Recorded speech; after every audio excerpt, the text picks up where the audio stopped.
Bom dia a todos. Sejam muito bem-vindos à videoconferência de divulgação dos resultados do terceiro trimestre de 2025 da Vitia. Esta videoconferência está sendo gravada e o replay poderá ser acessado no site de RI da companhia, onde a apresentação também estará disponível para download.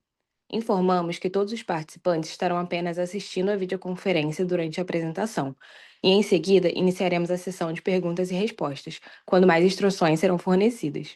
Antes de prosseguir, aproveito para reforçar que as declarações prospectivas têm como base as crenças e suposições da administração da Vitia e as informações atuais disponíveis para a companhia. Essas declarações podem envolver riscos e incertezas, tendo em vista que dizem respeito a eventos futuros e, portanto, que dependem de circunstâncias que podem ou não ocorrer.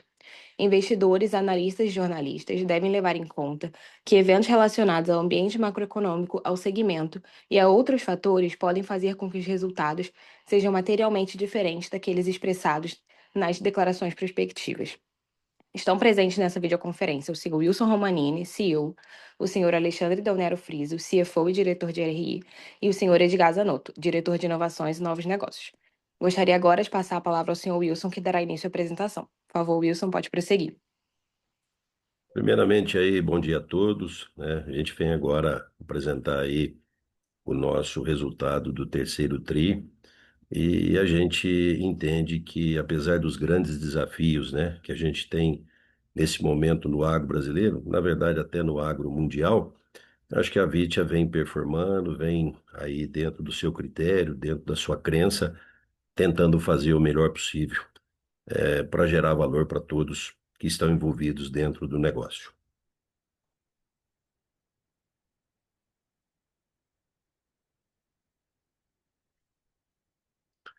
Falando um pouquinho dos destaques, né, do terceiro tri, a gente tem aí uma geração de caixa, eu acho que isso está muito fundamentado na questão da nossa disciplina, na concessão de crédito, nas racionalizações que a gente busca dentro da companhia. A gente teve um crescimento bastante interessante aí no micro de solo, né, em torno de 33%. Conseguimos fechar com o EBITDA ajustado aí de 83 milhões no terceiro tri, né? 0,4 superior ao terceiro tri de 24. Uma receita líquida crescendo também 5%, na ordem de 325 milhões. O nosso resultado, ele foi praticamente 12% superior ao mesmo período do ano passado. Fizemos aí, né, valorizando todo o processo, né, a recompra, que a gente entende que a nossa empresa, ela está realmente numa precificação fora de uma normalidade e também fazendo aí remunerações aí para os nossos acionistas através do JCP. Acho que um ponto importante, né, a Vitia México, né, um projeto nosso, é um projeto que já começa a ter uma comercialização, né, agora no finalzinho, um valor um pouco pequeno de 2025, mas com expectativa muito positiva aí para 26. Já temos aí 12 registros ativos. Estamos no processo, em cima até dos produtos biológicos de registro, que a gente acredita que daqui uns 6 meses nós já temos isso aí também na prateleira. A gente vê isso como um projeto vencedor. E a todo momento a gente está aí lançando, né, novos produtos. Temos o lançamento aí do Tricotil OD, uma cepa exclusiva da VIT, um produto mais virulento, produto ainda mais que performa ainda mais do que o nosso produto anterior.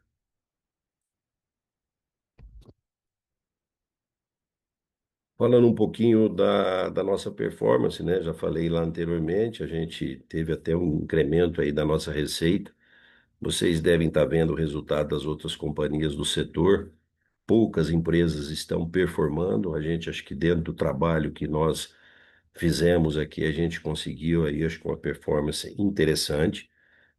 Menos do que a gente quer, mas dentro daquilo que é possível no momento. Como nós temos um ano com bastante desafio, né? O produtor buscando também a sua racionalização, tentando equacionar a tua performance, ele vem utilizando aí um mix de produtos que acabam gerando um valor agregado menor aqui para a empresa, consequentemente, né, um lucro bruto um pouco menor dentro da companhia, mas eu acho que a Vitia, ela tem uma coisa muito interessante. Como ela é uma empresa com um portfólio muito vasto, nesses momentos mais difíceis, ela é uma empresa que consegue estar atendendo o mercado dentro daquilo que ele almeja.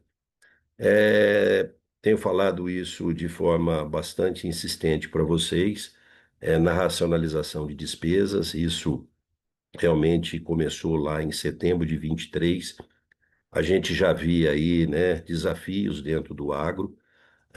Vivemos aí um apogeu, 20, 21, 22, as coisas começaram a mudar e a gente entendeu de forma muito clara que a gente precisava entrar dentro da nossa estrutura e ter a melhor forma de distribuir as nossas despesas com a maior eficiência possível.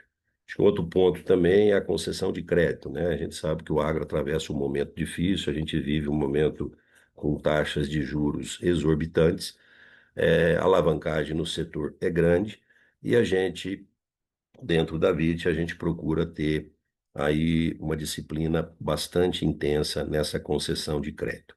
Isso automaticamente, como eu falei para vocês, acaba tendo aí uma geração de caixa mais positiva. Quando a gente fala em riscos e oportunidades, né, como eu falei, a gente vive ainda um cenário complexo.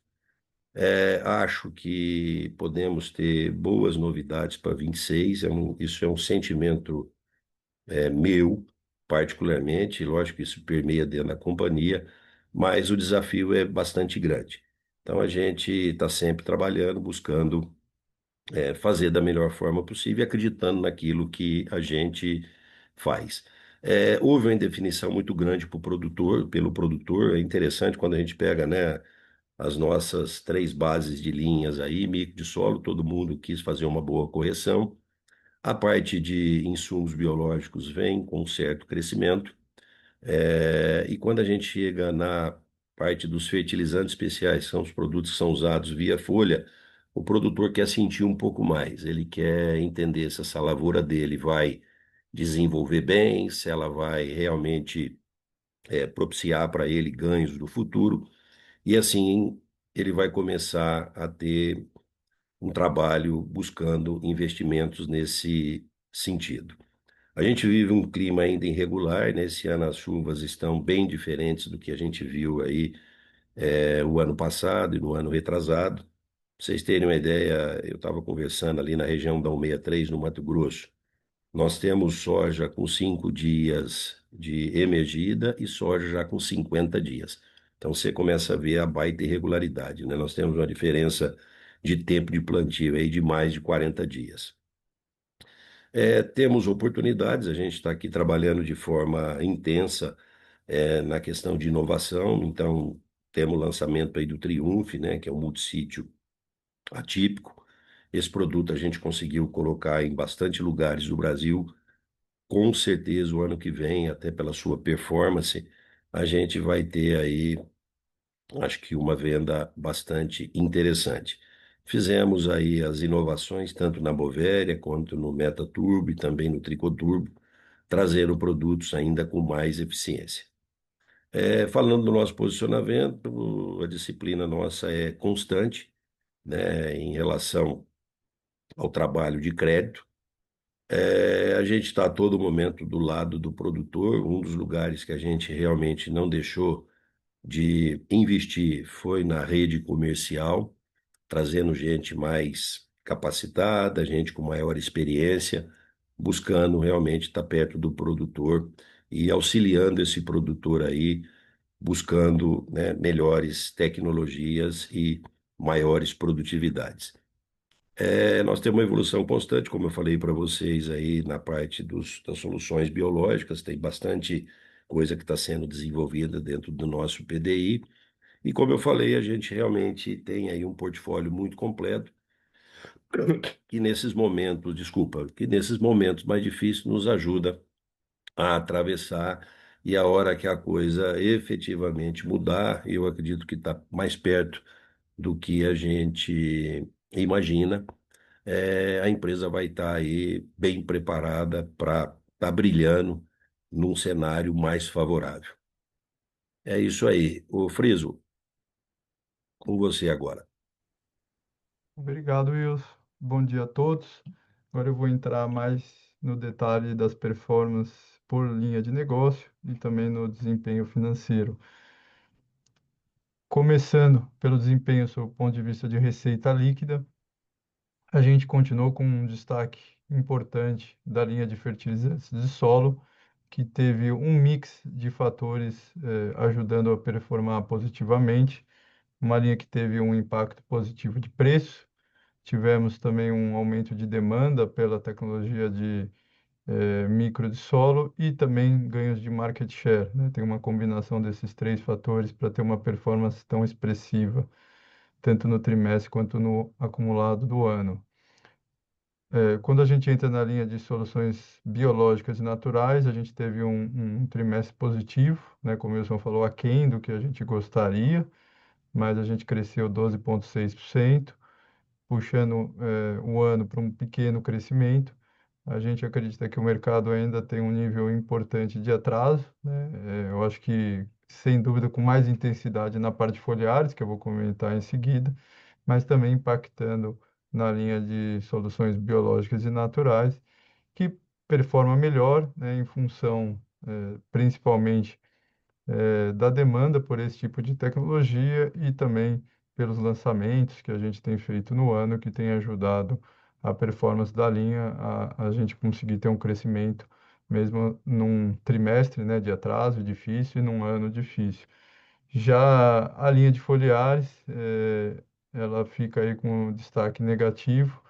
A gente tem um ano difícil, temos aí um produtor com uma margem estreita e que está deixando a tecnologia de foliares para a última hora, né? Isso significa que existe um atraso, né, importante, porém a gente não sabe qual vai ser a intensidade de uso, né, da tecnologia nesse cenário. Apesar da gente achar que o atraso vai se recompor, a gente não sabe se o produtor vai usar a tecnologia na intensidade que usou nos últimos anos. E a gente já vê isso, né, essa questão de diminuição de tecnologia pela questão de mix. Então, a gente também nessa linha vê um mix pior do que em relação aos outros anos, com a demanda maior por tecnologias mais antigas, né, consequentemente aí com menor valor agregado. Aí passando para o próximo slide, como resultado, né, de um mix pior de vendas, né, onde a linha de micro de solo performou muito melhor que as outras, a gente teve uma redução de margem bruta no ano, né, de 32% para 28%. Porém, quando a gente olha, né, cada uma dessas linhas, a gente vê que o cenário está desafiador para todas as linhas. A linha de fertilizante de solo ainda tivemos uma estabilidade de margem, porém uma margem apertada, né? É claro que é característica dessa linha, mas nas demais linhas a gente acabou tendo leves perdas de margem que a gente até considera positivo, dado o cenário do ano. A gente vê um ano muito difícil, ainda com algumas tecnologias com pressão de preço, e a gente tem trabalhado na parte de redução de custo para contrapor um pouco o que a gente não consegue na parte comercial. Podendo passar para o próximo slide. E na parte de despesas com vendas gerais e administrativas, a gente vem dentro da estratégia de busca de eficiência e vem conseguindo entregar uma performance dentro do esperado, né? Que, óbvio, é muito mais fácil porque fica totalmente sob nosso controle. É importante comentar que esse trimestre teve um fator extraordinário, né, no nosso resultado, né, que impacta aí ele como um todo e gerou algumas linhas de ajuste, que foi a desmobilização da unidade de Patos de Minas de organo mineral. É, Foi um projeto, né, que a gente acreditou, acabamos tendo alguns contratempos nesse projeto, tanto sob o ponto de vista de mercado, como sob o ponto de vista também de integração dessa tecnologia no grupo e a gente não conseguiu a performance que queria e entende também que no curto prazo não conseguiríamos reverter, né, esse cenário desafiador da tecnologia e da nossa unidade de Patos de Minas. Então a decisão foi encerrar a unidade para que a gente pudesse focar nas linhas, né, mais promissoras que a gente tem na companhia. E com o encerramento dessa unidade, a gente teve gastos extraordinários, tanto sob o ponto de vista de baixa de ativos imobilizados, que a gente tinha um terreno alugado, onde a gente fez algumas benfeitorias e a gente não reverte isso no momento que a gente encerra a unidade, né? A gente não reverte isso para a vítima. Assim como gastos normais de mobilização, como gasto de pessoal, de transporte, do que a gente teve que desmontar para trazer para a nossa unidade serrana. Lembrando que a nossa linha de organo mineral, ela continua no nosso portfólio, porém focado na nossa tecnologia, né, histórica, que era o produto à base de turfo e não mais com a linha de Patos de Minas, onde a gente usava a cama de vaca. Então, a gente continua com um portfólio de organomineral, mas agora focado mais na nossa tecnologia original e claro, né, com muito menos investimento e foco do que a gente teve quando iniciou esse projeto, que foi através da aquisição da empresa Vitória Fertilizantes. E desconsiderando esse fator, então a gente teve um SG&A um pouco mais baixo do que o mesmo trimestre do ano passado, eh, e no ano a gente continua também um pouco mais baixo, porém não é o que a gente espera até para o final do ano. A gente aqui teve um fator eh, de reversão de provisão nas despesas gerais e administrativas. Se não fosse esse fator, a gente estaria com um leve crescimento do SG&A no trimestre e provavelmente aí uma performance de estabilidade. Mas hoje, né, a gente já vem comentando, não temos mais estratégia de redução, né, de despesas, de estrutura, de como a gente teve, né, a partir de outubro, dezembro de 2023 e ao longo do ano de 24, que resultou aí em algumas economias que a gente viu nos últimos trimestres, né? Então, a expectativa agora e a nossa estratégia é ter um SG&A muito controlado, porém sem reduções. Aí agora sim, em função dessa queda de lucro bruto e de uma economia no SG&A, a gente conseguiu manter um EBITDA muito próximo ao mesmo período do ano passado, mas até em função do crescimento da linha de micro de solo, que tem uma margem menor, a gente teve uma pequena queda sob o ponto de vista de margem de 1,2 pontos percentuais.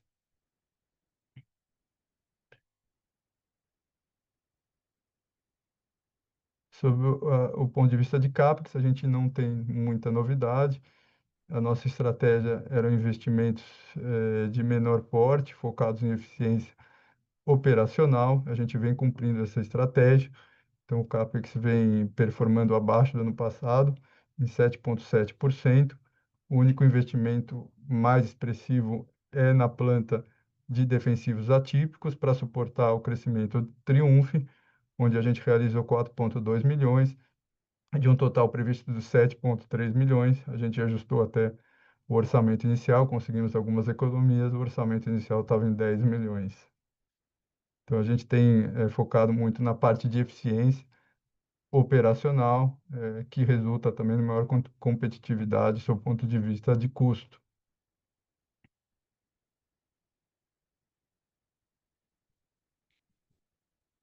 E aqui vem o destaque positivo, como a gente vem já performando nos últimos trimestres, que é a geração de caixa e a nossa disciplina financeira. A gente teve uma geração de caixa positiva no trimestre e no ano, né, com crescimento relevante frente ao mesmo período do ano passado, embasado na nossa disciplina em termos de concessão de crédito, em gestão de capital de giro. A gente sabe que o ambiente do agro está muito desafiador sobre esse aspecto, né, de liquidez, concessão de crédito. E esse trabalho, na verdade, não é resultado do ano, é o trabalho, o resultado da nossa gestão dentro do ciclo, né, de alguns anos. A gente não faz isso da noite para o dia. E agora a gente está tendo aí os frutos, né, daquela disciplina que a gente teve naqueles períodos de maior euforia. Então, a gente tem um nível de inadimplência muito controlado, continuamos gerando caixa e, consequentemente, com uma alavancagem muito controlada, né? Fechamos aí os 9 meses de 2025 com 0,9 dívida líquida EBITDA, mesmo considerando aí um pagamento de proventos e recompras expressivos de mais de 40 milhões. Então, a gente vem muito conservador nesse cenário e, de uma certa forma, até se beneficiando, né, com um crédito barato. Eu acho que a gente vem captando, né, com spreads até mais baratos do que nos outros anos, dado que a gente entende que a companhia tem uma posição privilegiada nesse mercado, sob o ponto de vista aí de capitalização, né? A gente está muito tranquilo nesse aspecto e podendo manter os nossos planos, manter a nossa estratégia comercial, sem precisar fazer ajustes, né, para cumprir um covenant ou por uma questão de liquidez. Então, isso tem sido um diferencial importante para a Vitia no momento atual, dado que o mercado agro, como vocês sabem, passa por algumas dificuldades de liquidez, tanto parte da distribuição, como também empresas de insumos que já começaram a sentir um pouco desse cenário de dificuldade.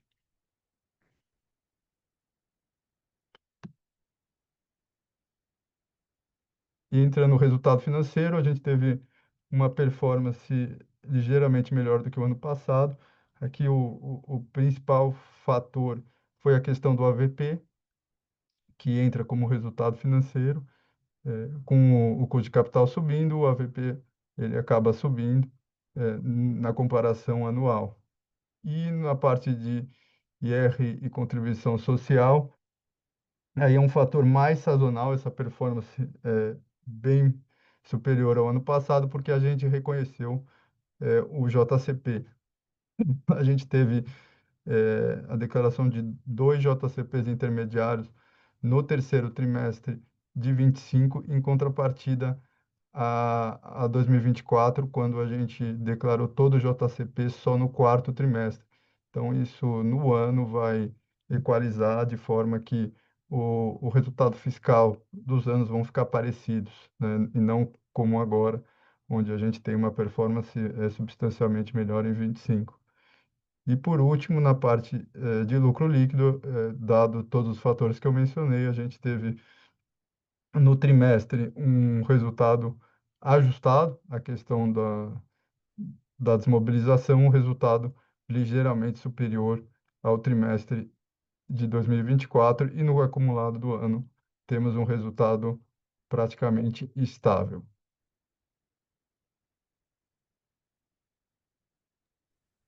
Agora eu passo para o Edgar falar um pouco do lançamento do Tricoturbo e da parte de inovação. Bom dia, pessoal. Obrigado por estarem aqui vendo a nossa live. Que a gente continua falando da última live que a gente teve aqui de resultado, que a gente estava, esse ano a gente teria mais alguns produtos, né, na questão de melhoria do nosso portfólio, né, de produtos que vinham para substituir alguma coisa que estava andando. E o lançamento que a gente teve recente foi o nosso Tricoturbo D, que é um fungicida, né, que é muito mais virulento do que a gente tinha, e a gente consegue ter uma capacidade boa de fábrica também, além de tudo, para a gente ter capacidade produtiva. Então a gente tem uma maior proteção de formulação, uma qualidade muito diferenciada. Então é mais um produto, né. A gente já teve o Metaturbo Max e o Boveria Turbo WP recentemente, e agora a gente vem com o lançamento do Tricoturbo D, completando 4 lançamentos esse ano, né, contando com o Triumph, que é o maior lançamento do ano. Pode passar. Os investimentos, né, que a gente tem aqui nas nossas inovações, eles continuam muito estáveis, né? A gente realmente não vem cortando investimentos nessa linha. Quando a gente vê a redução é praticamente em CAPEX, que é onde a gente já fez os investimentos nos anos anteriores, e não é uma questão de corte ou redução, é uma questão que não tem essa necessidade de CAPEX. E agora os investimentos em produtos biológicos para as novas tecnologias, fertilizantes, a gente vem mantendo o mesmo nível de investimento. A gente completou 4 novos registros esse ano, tem mais um produto em RET que a gente conseguiu agora, tem mais recomendação de alvo biológico, até porque tem esses registros de produtos novos e para a gente conseguir acessar todas as culturas, a gente vai agregando novas recomendações de alvos para poder usar. E um negócio que é importante, o México, né? No México a gente já está com 12 produtos registrados, a gente começa uma comercialização lá, agora ativa, e a gente já tem uma boa expectativa ali com parcerias para o ano que vem, de 2026. É isso, Fris. Obrigado, Edgar. Falando do seu ponto de vista de mercado de capitais, continuamos, né, sofrendo a perspectiva ainda pesada para o agronegócio. As nossas ações continuam não performando, né, dentro do que a gente espera de fechamento de gap para o valor intrínseco. E por isso, né, a gente continua ativo no nosso programa de recompra. Tivemos nos 9 meses de 2025 3,4 milhões recomprados. Tivemos o fim do quarto programa, com o posterior cancelamento de 3 milhões de ações mantidas em tesouraria, e abrimos o nosso quinto programa, com um total de ações a ser adquirida de até 4,5 milhões de reais.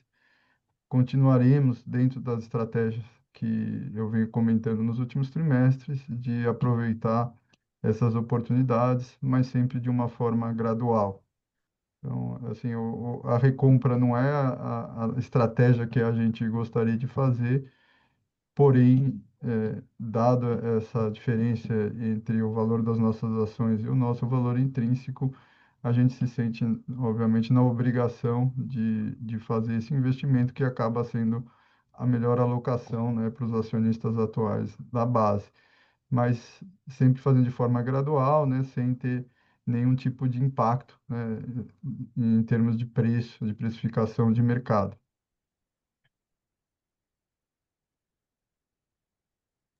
Agora, acredito que podemos iniciar a parte de perguntas e respostas. Iniciaremos agora a sessão de perguntas e respostas para investidores e analistas. Caso deseje fazer alguma pergunta, por favor, clique em levantar a mão para perguntar por voz ou no botão de Q&A na parte inferior da tela para escrever a sua pergunta. Nossa primeira pergunta vem do Pedro Fonseca, analista sell-side da XP.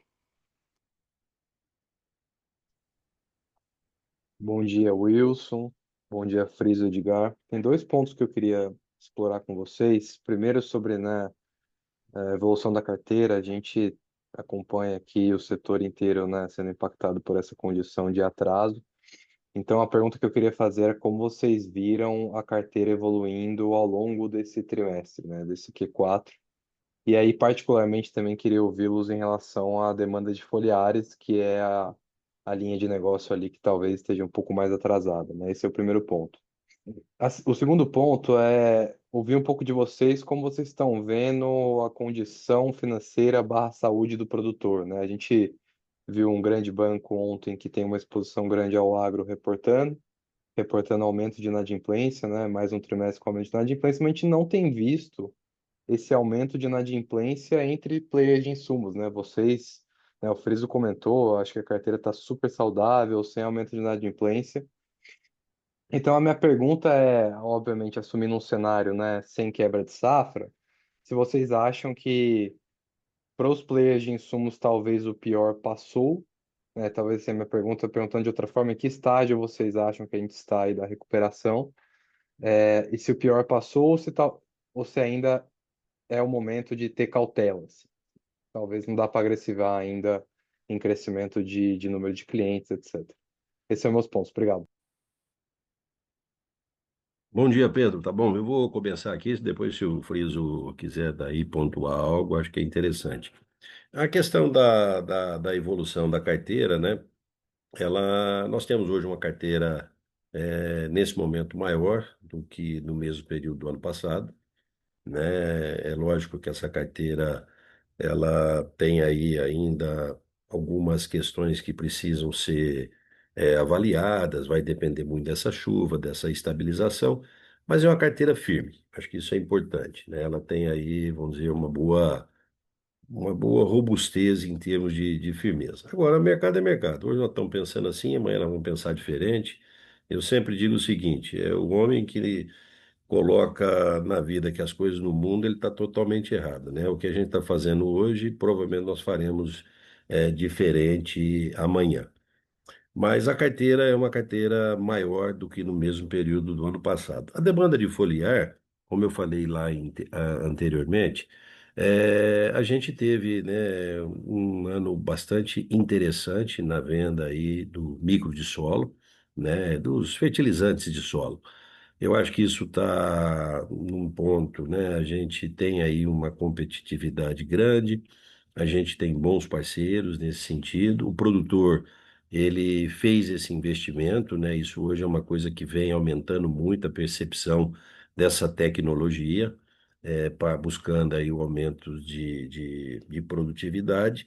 E lógico que a gente acabou ganhando algumas coisas aí, né? Pelo trabalho tomou de alguém, não tenho dúvida nenhuma disso.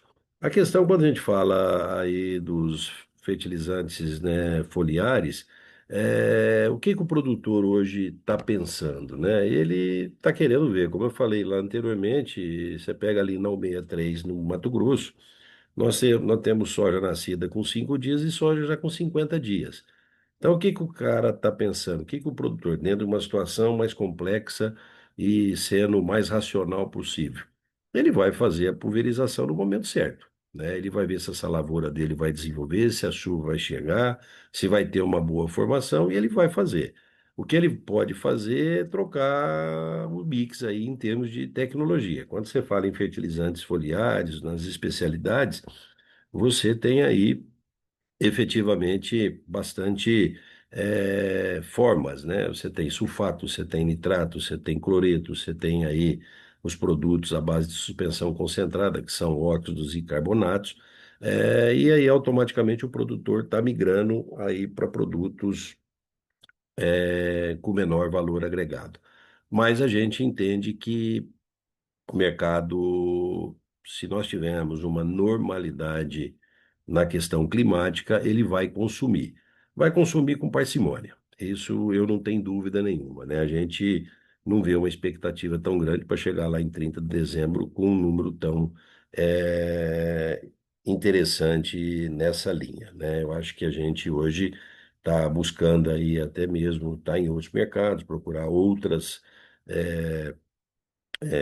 culturas até para a gente poder performar aí de uma forma interessante.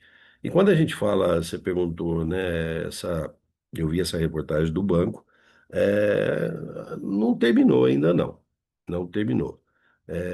Tem muito desafio pela frente, né, o nível de alavancagem é grande, as taxas de juros, né, tá aí, nós estamos ouvindo toda hora, não tem aí uma expectativa de queda, então, na verdade, tem muita água para rolar aí embaixo dessa ponte. Agora, a gente entende o seguinte, né, Pedro? O mercado é muito dinâmico, né? A gente, quando está aqui, eu estou há mais de 30 anos, né, dentro do agro, a gente nunca viu aí um processo tão longínquo aí em termos de dificuldade. Agora as coisas mudam. E eu acho que elas vão mudar. Eu acho que nós vamos ter aí uma questão de uma diminuição de produtividade no Brasil. Nós estamos atrasados aí na questão do plantio da soja. Provavelmente a gente vai ter uma área menor de milho. O consumo mundial, né, de proteína está aumentando a todo momento, né? A gente vê aí os relatórios mostrando que a gente produzindo o que vai produzir aí não vai ficar no mesmo nível, né, de estoque do ano passado. Então tem que dar tudo certo para ficar com um estoque, mas aquém ainda do que foi. Então, notícias boas virão. O que a gente vai aqui é sempre dentro da nossa tese. A VIT é uma empresa conservadora, né? Eu acho que por isso aí que a gente vem até apresentando um resultado. Não é aquilo que nós queríamos, mas estamos apresentando um resultado. Acho que tudo muito calcado dentro do nosso conservadorismo. Tá claro, Wilson. Super obrigado pela profundidade da resposta. Só para, se me permite um follow-up, só para ter certeza que eu entendi, você acredita que a gente pode ter uma redução de área de milho safrinha, é isso? A gente acha que vai ter, porque nós estamos com aí já o plantio de soja muito atrasado, né? Nós tivemos o ano passado, vamos dizer, um regime climático muito satisfatório. Tanto é que, vamos dizer, a janela, né, ela foi muito ideal aí para o plantio de milho safrinha, e já a gente já saiu da janela ideal em algumas regiões. Então a gente entende que o produtor que for colocar o milho safrinha vai vir com material de menor potencial, e isso, consequentemente, nós vamos ter uma redução na produtividade de milho safrinha. Não tenho dúvida nenhuma do que eu estou falando para você. Tá claro, Wilson, perdão. Muito obrigado. Sem problema. Nossa próxima pergunta vem do senhor Bruno Tomazetto, analista sell-side do Itaú BBA. Oi, bom dia, Wilson, Friso, Edgar. Friso, nos comentários anteriores apareceu com alguma frequência essa questão do apetite um pouco menor por pacote tecnológico em meio a esse macro mais desafiado, né? A gente ouviu esses comentários também de outras partes do setor aqui.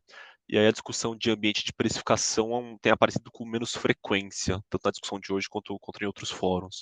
Então a gente queria só entender aqui se mix de fato é o ponto de maior incômodo do ponto de vista top line hoje, tá?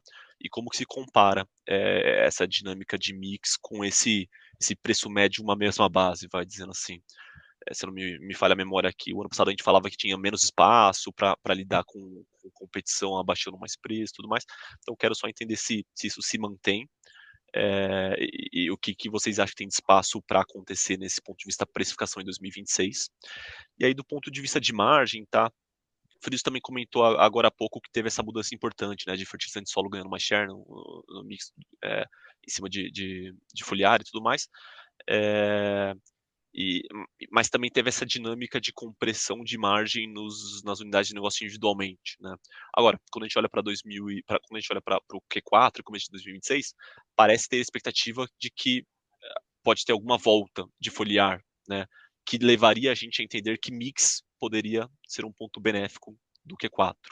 Então, a pergunta aqui é só entender como que se compara daqui para frente esse mix, que pode melhorar, com esse ambiente um pouco mais fraco para margens ainda, né? Como pondera esses dois fatores e se um mix melhor com mais foliar pesando no Q4 poderia ajudar margens mais do que a gente viu no Q3. É isso, obrigado. Hoje quer que eu comece e complementa?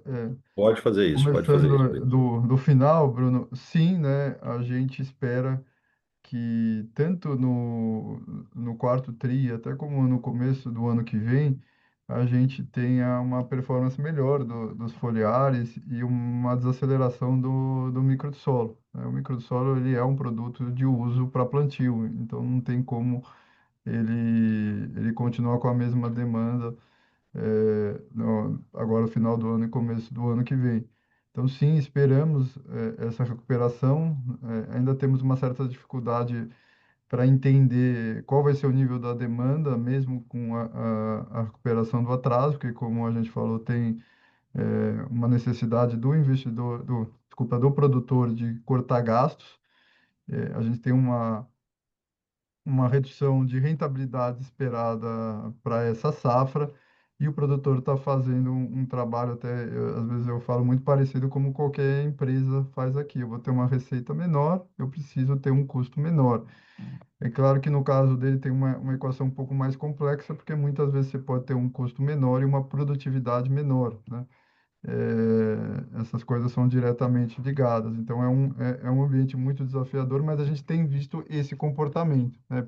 Primeiro, eu penso mais em custo até do que em produtividade nesse ano, tá? Então, assim, esse é o comportamento, a dinâmica para a safra, mas com o atraso, sim, a gente espera melhorias de mix no quarto tri e primeiro tri do ano que vem, né? Que ainda faz parte aí da safra 25, 26. E sob o ponto de vista de preço, é, sem dúvida, a gente não tem mais aquela dinâmica de queda de preço que a gente viu em 23 e 24, de quedas substanciais. Porém, a gente tem um ambiente ainda muito desafiador. Algumas linhas ainda sim estão tendo queda de preço, algumas já acharam a estabilidade. E sob o ponto de vista da indústria de insumos, até diferente da revenda, onde a gente já teve ali algumas empresas, né, saindo do mercado, o ambiente se normalizando, a indústria de insumos a gente ainda não viu empresas saindo do mercado. A gente viu muitos entrantes, vimos aí um nível de redução drástico de rentabilidade. Sabemos de várias empresas que estão enfrentando desafios financeiros em função desse cenário. Então, assim, é natural se esse cenário muito desafiador persistir, algumas dessas empresas vão sair. Então, é claro, o preço sempre pode cair mais, né? Não dá para a gente dizer que não dá. Mas a gente, como eu falei, eu acho que, sem dúvida, do ponto de vista de preço, o pior já passou, né? Essa é a nossa visão. Will, se quiser complementar. Não, acho que você foi bem completo aí, é isso, é o sentimento que a gente tem aqui, né? Acho que não tem nada para agregar aí na sua resposta, não. Tá excelente. Obrigado, pessoal. Nossa próxima pergunta vem do senhor Pedro Gama, analista sell-side do Citi. Wilson, Friso, bom dia, obrigado por pegar as perguntas. Aqui de modo eu tenho duas. Primeiro eu queria, assim, ainda bater um ponto fazer uma pergunta nesse ponto do mercado ainda difícil no agro, né? Mas um ponto interessante que vocês mostraram é que a empresa conseguiu melhorar bem a sua geração de caixa operacional nesse TRI, e pelo que parece principalmente devido à menor necessidade de capital de giro. E eu queria entender, assim, alguma das medidas que a companhia conseguiu tomar, mesmo nesse cenário muito difícil, para melhorar esse capital de giro, ou se isso pode ser explicado mais pelo mix de vendas, que mudou um pouco nesse tri. E a minha segunda pergunta, eu queria ouvir um pouco sobre essa questão de novos produtos e na estratégia de crescimento de vocês. E aqui vão duas, né? Primeiro, eu queria ouvir como é que tem sido o desempenho do Triumph, frente ao esperado inicialmente por vocês no lançamento do produto. E eu vi que vocês também anunciaram mais três novos produtos nesse release. E, assim, queria entender qual é o foco desses novos produtos. É ainda alcançar outras culturas além da soja e do milho, como cana-de-açúcar, café? Ou esses produtos ainda devem atender muito da demanda da soja e do milho? É isso, obrigado. Ô, Friso, se você quiser falar aí da geração de caixa, acho que depois o Edgar aí fala dos novos produtos e fala da questão Tá. do Triumph aí.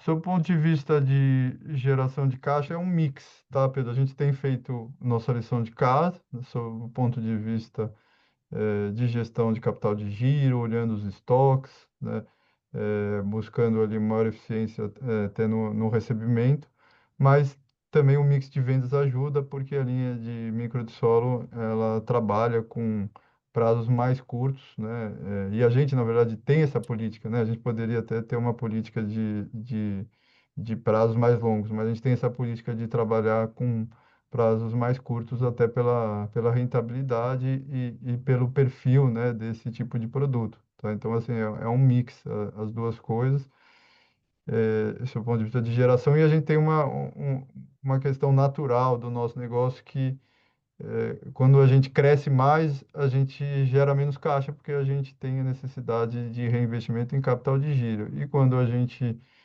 fica estável, a gente acaba gerando mais caixa, né? Se a gente, né, até tivesse redução de vendas, a gente talvez estaria gerando até um pouco mais caixa aí com a liberação de capital de giro, dos estoques, tá?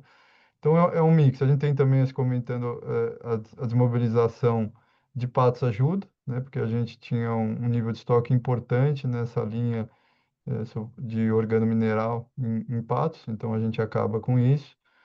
Então é um mix eu acho que de tudo, tá? Aí eu acho que nas outras perguntas, a gente, para falar um pouco de lançamento e performance, talvez, não sei, Wilson se Acho o que Edgar eu puder falo. Edgar, dar um pouco Eu a visão. respondo. é isso aí. Respondo aqui. Vamos lá. Primeiro o caso o Triumph, Pedro. O Triumph está dentro da nossa expectativa para o ano que a gente programou de vendas. Agora, a questão de resultados no campo, a gente está começando as aplicações agora, né? Um produto principalmente para soja, para ferrugem, Então, como a gente falou aqui, tem soja com 45 dias, a gente está iniciando as primeiras aplicações de Triunfo. Então, a gente acredita que realmente o ano do Triunfo é o ano que vem, esse ano é o ano do lançamento, ele tem um volume, ele ajuda a gente nos resultados, mas realmente os resultados de campo são no ano que vem. Quando a gente fala de lançamentos dos produtos, né? A gente lançou outros 3 defensivos biológicos, né?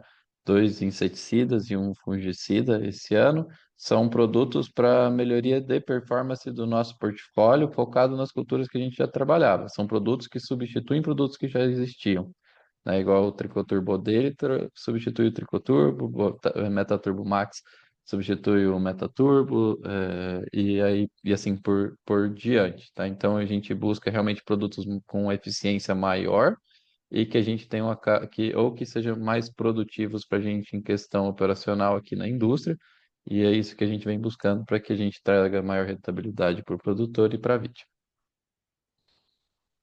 nesses lançamentos, tá? Para os próximos, vou até complementando, são produtos, quem já ouviu falar que demoram mais, que a gente tem novos micro-organismos para serem lançados, que são para realmente para outros usos, ou muito mais eficientes do que a gente tem aqui, e isso leva um pouco mais de tempo, até porque são produtos disruptivos, que levam um tempo maior, até para a gente conseguir os registros deles, né? Vocês já sabem, a gente tem micro-organismos aqui na nossa coleção que são muito eficientes, que não tinha nem primeiro relato no Brasil. Então, a gente está fazendo publicação científica para ter o relato do micro-organismo no Brasil, para depois a gente fazer uma monografia, colocar isso, ter o RET e depois fazer o registro. E por isso que levam mais tempos, tá? Então, mas enfim, a gente tem bastante coisa aí para o futuro, alguns mais perto e alguns um pouco mais longos. Tá ótimo. Obrigado, Wilson, Edgar e Friso. Obrigado. Lembrando que para fazer perguntas, basta clicar em levantar a mão ou no botão Q&A na parte inferior da tela para escrever a sua pergunta. Nossa próxima pergunta vem do Gustavo Torres. Ele perguntou assim: mercado de biológicos está muito competitivo, empresas tradicionalmente químicas aumentando a exposição a biológicos. Como a Vitia vê essa competitividade e como vocês estão e pretendem se posicionar em relação à concorrência? E sobre a Vitia México, possui um agro voltado à exportação de frutas e hortifruti, além do consumo local de milho, feijão e abacate. Em que culturas e regiões vocês pretendem atuar? E aí, já juntando com uma outra pergunta do André Prates, ele perguntou sobre mais detalhes sobre a operação no México, cenário competitivo, investimento planejado, potencial de vendas, possibilidade de vendas nos Estados Unidos, etc. Tá, deixa eu responder a questão dos biológicos. Acho que aí depois o Edgar, né, que isso aí, quem capitania a questão México é o Edgar, acho que ele vai falar bem melhor aí para vocês. O cenário, eu acho importante, né, quando a gente entra nesse mundo biológico, é uma coisa nova, né? O que que nós temos aí de tempo, de trabalho, de coisas que começaram a nascer? Nós temos aí efetivamente aí de 7 a 10 anos. Então tem muito aventureiro no mercado, tem muitas empresas, né, ou empresários que acharam que isso era vamos dizer, a chave de ouro, e não é nada disso. A coisa é altamente complexa, tem grandes desafios. Produzir biológico não é brincadeira. Nós tivemos aí a onda do on-farm, e essa onda está acabando. A gente vê aí grandes companhias que pensaram efetivamente, né, em produzir isso e já jogaram, vamos dizer, a toalha. E as grandes companhias, né, como Syngenta, Bayer, BASF, entre o Corteva, todo mundo está atrás desse mercado. A gente vê de forma muito clara que os nossos produtos hoje, né, os biodefensivos, são tão eficientes ou mais eficientes do que os defensivos químicos. Nós temos dentro da Vitia programa, né? O programa, já falamos para vocês aí do BioVitia, e nós temos lavoura 100% com biológico, né? Eu acho que, pensando em questão de manejo, eu não tenho dúvida que agregar essas duas tecnologias, o biológico e o químico, é o caminho, pelo menos nesse momento. No futuro, acho que as coisas serão diferentes, né? A gente sabe que o produto químico ele cria resistência e o produto biológico não. Então, a gente vê, né, movimentações das grandes companhias, eles vão entrar nesse mercado. Agora tem um ponto muito importante, quando a gente fala nessas grandes companhias, essas empresas elas têm uma política comercial, elas têm uma preocupação gigante em relação à qualidade de produtos. E eu não tenho dúvida nenhuma, eu já falei isso algumas vezes, que é muito melhor competir com eles do que empresas que, na verdade, elas estão entrando agora e não estão sabendo nem o que estão fazendo. A grande verdade é essa. Então, a gente não vê isso como um ponto de grandes desafios, e a gente está a todo momento, vamos dizer, buscando dentro da Vitia. Para vocês terem uma ideia, nós temos hoje um PDI que particularmente difícil de ter, não só aqui no Brasil, mas como lá fora. Nós temos um banco genético gigante. O Edgar acabou de falar para vocês aí, a gente está na pontinha do iceberg. A gente tem hoje cepas ali dentro muito mais eficiente. Agora demanda tempo. Pra vocês terem ideia, essas cepas não são nem conhecidas e nós é que vamos ter que desenvolver aí a literatura disso. Então, a Vitia está muito preparada. Agora, as coisas, né, quando a gente fala no mundo biológico, onde você tem todo um processo regulatório, demanda tempo. E a gente vai trabalhando aqui conforme a gente consegue, né? E até dentro da, da questão de uma racionalização aí. O dinheiro aqui é finito, ele não é infinito. Então, a gente vai fazendo aí os aportes dentro de todos os setores da companhia, entendendo aquilo que vai dar um fruto mais rápido. Então é isso, falando para você aí de forma clara. Eu acho que na questão aí de Vitia México, eu acho que o Edgar tá, vamos dizer, o mais sabedor de todos nós a respeito desse assunto. Obrigado, Wilson. Vamos lá. Vitia México, é, realmente, eu vou começar aqui pela do Gustavo Torres, né? É um agro realmente voltado para frutas, hortifruti, né? Milho já tem um investimento um pouco mais baixo, apesar de ser a cultura mais abrangente, e a gente realmente está focado nas culturas de maior valor agregado, né? Todas elas, né? Então a gente tem desde nozes, que é muito forte, a gente tem a área lá das berries como um todo, né? Morango, framboesa, blueberry, etc. A gente está também trabalhando com feijão, abacate, maçã. E a gente começou um trabalho mais forte até porque nossa unidade, né, que a gente tem, nós começamos em Chihuahua, no estado lá no norte do México.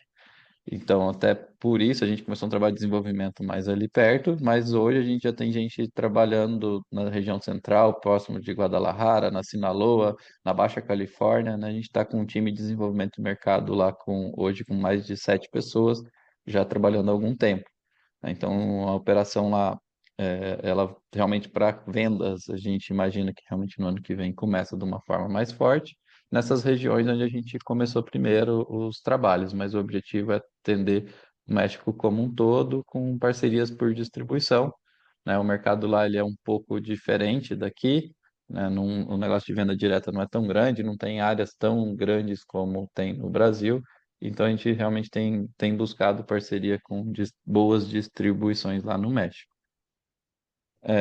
O cenário, perguntando assim, como já tive lá algumas vezes, eu falo que o biológico para o México tem muito mais produto que tinha no Brasil há, sei lá, uns 15 anos atrás, mas o conhecimento técnico e qualidade de produto tá mais ou menos o que a gente tinha aqui no Brasil há uns 15 anos atrás. E por isso eu acho que a gente dá conta de ter um crescimento rápido e até ajudar o pessoal lá em conhecimento técnico, tecnologias e como usar. O pessoal está muita vontade de ter um biológico que funciona, mas totalmente desacreditado ainda, igual quando você escutava aqui no Brasil, quando a gente começou a trabalhar aqui com 8 anos atrás, que já usei, mas não funciona, usei, mas não acredito, e é porque todo mundo teve experiências ruins. Então, eu acredito que a gente vai ter um crescimento muito rápido lá no México e talvez ser uma referência em algum momento.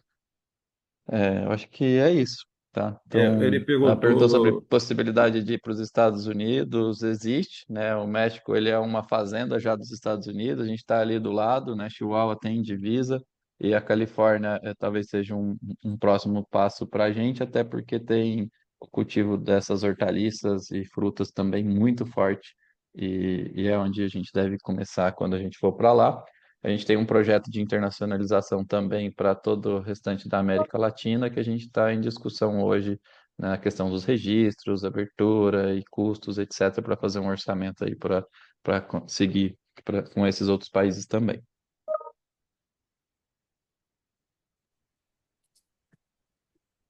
Não havendo mais perguntas, a sessão de perguntas e respostas está encerrada. Gostaríamos de passar a palavra ao Sr. Wilson Romanini para que faça as considerações finais da companhia. Ok.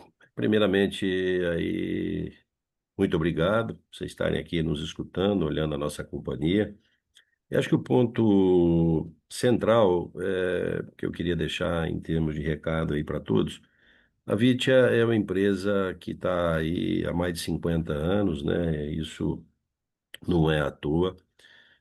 Eu vejo de forma muito clara, né, todo o nosso quadro, né, todo o corpo diretivo, todo mundo muito comprometido com a história, todo mundo remando aí no mesmo sentido, tendo a percepção clara de que a gente vive em um mercado que ele tem aí altos e baixos, e a gente vê de forma muito lúcida que a política que nós adotamos, né, esse trilhar desses 50 anos aí, de mais de 50 anos, está sendo favorável para a perpetuação da companhia. Então é isso que a gente acredita, é isso que a gente vai fazer, e dias melhores, eu não tenho dúvida, que estão próximos de aparecer. E vamos estar lá desfrutando disso. Muito obrigado a todos aí. A videoconferência da VIT está encerrada. A área de relações com investidores está à disposição para responder as demais dúvidas e questões. Agradecemos a participação de todos e tenham um bom dia.